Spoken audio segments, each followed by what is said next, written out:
I know this should represent a character, a player, but that's my thing with. I should really stop voicing in the microphone. I don't know why I'm doing this at the moment. Maybe because I'm a bit stuffed nose or something. I don't know. Anyways, people like to complain about, oh, you shouldn't reduce your intelligence, for example, to raise your strengths. This is a character. Well, let's be honest with here. If you train your body, you can increase your strengths. That's a normal thing people do. There are people out there who can break my spine in half because they are strong as fuck. They didn't get born that way. I don't think Arnold Schwarzenegger came out of the womb with his mother, very muscles like this, and was like, we strong. I don't think so. I don't think so at all. So if I make a mage who is a bit on the weak side but very intelligent, that's kind of because he spent a lot of time studying and neglecting his muscles. I choose to study, so I kind of say that I'm a smart person sometimes. I'm an idiot sometimes, but I'm kind of the weak part. So if I start if I know neglecting all my books and stuff and start training, I'm increased. Anyways, I'm going over this. This takes too long. I shouldn't really Ooh, this looks kind of nice. This second number is, I never really understood the second number, to be honest. I think it gives you another minor bonus on fighter, paladin, and I think ranger classes. But this is, I really never got this. Come on, I want 3 above, I want 17 and none too weak. Exciting! Come on. Ooh, that looks kinda okay.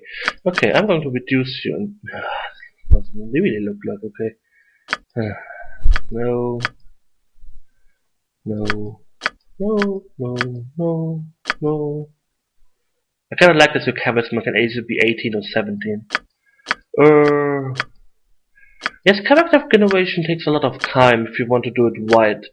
I don't know, I have no enjoyment in playing a character party that sucks. Sure, having one more dexterity won't really help you in the long run, but it doesn't hurt to have a well-balanced part. What kind of dexterity of 3? What do I want with dexterity of 3? She can't even pick up a knife without hurting herself. Oh, so bad. These roads really, really start to suck. Come on, it's not really that hard to roll a bit. I know. Oh, 16, 16, 13, 16.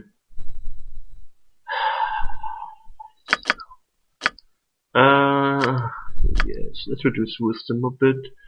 Dexterity, I can live with that. Ooh, that's nice. Okay. Wisdom's a bit low, but oh yes. Always go with equal numbers. It doesn't really help you. How to explain this? You get a bonus every equal number. So if you have like, you get a +3 bonus at 16. You also get a +3 bonus at 17. So having 17 dexterity doesn't help you. It all boils down to the plus bonus. No? So it wouldn't really help you to say, oh, I reduced my dexterity by 1 and raise my constitution. Well, okay, not really sure about constitution. It may improve your health a bit, but Okay, wisdom of 14. She can cast at least some spells. Charisma of 18 is very nice. She's average intelligent. She has a constitution of 16, dexterity of 16, and she is very strong. I will keep her. Skills. Yes. I usually give my paladin one-hand specialization, so she can wield a shield, and a two-hand specialization in case she needs to dish out some damage. Yeah. She's not really the damage dealer, but if there are some enemies that are pretty easy to fight but pretty tough, like hit points wise, this really helps. And she gets great swords and large swords. I usually like the idea of a paladin wielding a sword like a knight. Yeah. Appearance. You can't really change much of the appearance. She has, like I said, blonde hair, usually. Skin is, yes, normal human skin. And these are the colors. As soon as you wield a shield, I think the colors are shown anyway, so let's give her red and red. Yes. Ooh. By Clankadin's twin axes! No. Attack! No. My aim shall be true! No. A stout sword and sturdy shield can take you far. Whoa, you're talking a lot. Onward to victory! I don't need to check the males. Female. You would do well to fear a woman's wrath. Heart of Winter. No. Your time draws near. Let's spill some blood. You want a taste of this? Are you ready for me? Any last words? You're gonna bleed. Hello. You kind of want your main character to have the best voice. You party leader the best voice. I think because you always hear her talking. So if you give her like a voice, you won't have any fun in this game. You can change a biography, but it doesn't really help something. I could write in here like you woke up and you became a god, and it wouldn't really do anything. Name Sengala Pureheart. I like cheesy last names. Don't ask me why. And Sengala is actually one of my World of Warcraft characters. It's a paladin. And yes. So, we created our first character, Zengala Pureheart, female paladin, human, lawful good, with very good strength, good dexterity, good constitution, average intelligence, good wisdom, and wonderful charisma. If I hear some feminist complaining to me that she has just average intelligence, I'm going to hunt her down and kill her. Anyways, I will create the rest of my party now, off screen, otherwise this part will take like 5 years.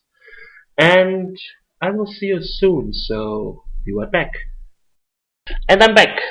Yay! It took me quite some time to create my characters. Anyways, we have Drake Two-Shot. I can't... there. I have no idea if you can actually read this, but still, he's a half-elf, neutral good ranger. He's very good strength, very good dexterity, good constitution, average intelligence, good wisdom, and he's ugly as hell. He can move silently. That's a ranger thing. Rangers can move silently. I don't think they can hide at all. I'm not really sure. His weapon proficiencies are with bows and halberds. I usually do one of my damage dealer is a ranger and the other is a mage. I will explain the whole party when I'm done explaining everyone. So he has bows and halberds. I usually choose halberds for a ranger because I think halberds are pretty cool.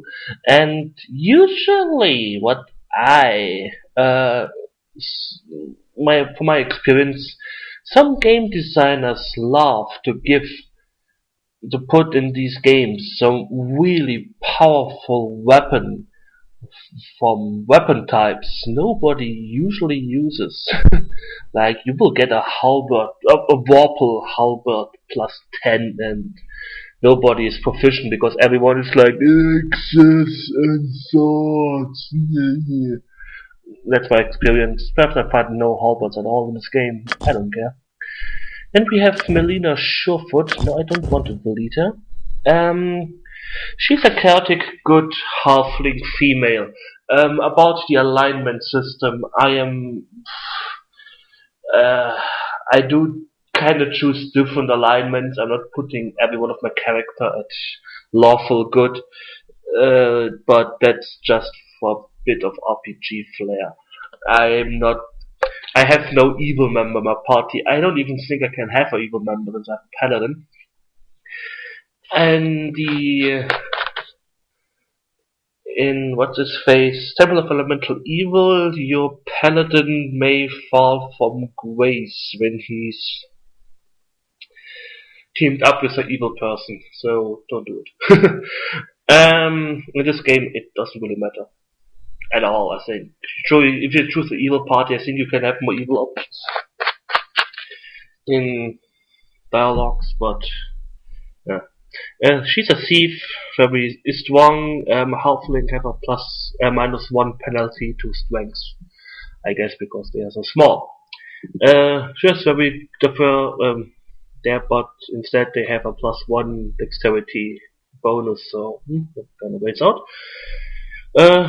She's pretty good in strength, very good dexterity, good in constitution, very intelligent. The intelligence thing was usually I make my thief very smart, so she has a lot of points for attributes like tumble and move silently, pick locks, bluff, appraise, stuff like that.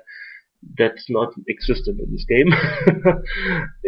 Actually, you just need these 3 stats pretty high, and the other doesn't matter. I usually won't use her to scout ahead. So her move silently and move silently is hiding. Oh, good to know. So her move silently isn't as high. It's the highest by default, but I put my points in find traps and open locks.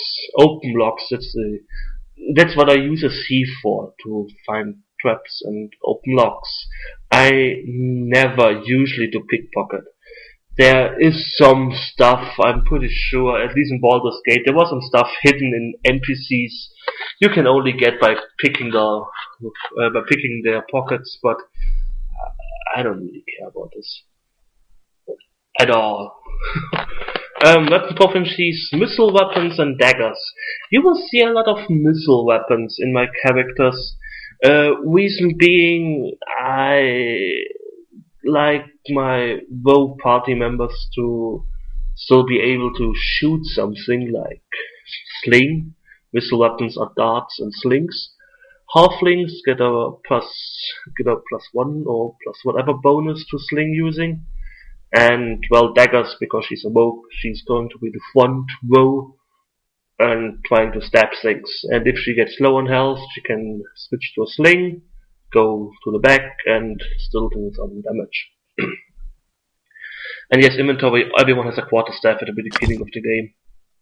Morlock Barkskin, he's my druid. Druids can only be true neutral. I'm not sure how true neutral is defined in this game. In Baldur's Gate, if I remember right, it was like you see an lord getting attacked by gnolls. So you decide to aid the lord in fighting the gnolls over a longer period of time. So the lord has a castle and the gnolls are attacking the castle. As soon as you realize the lord is winning and the gnolls are near extinct, you side with the gnolls to actually prevent this so they don't get extinct. I didn't really understood this. This is more like a crazy person, like, oh, I'm going to help you. Oh, I helped you enough. I'm now going to help the other side. Hey guys,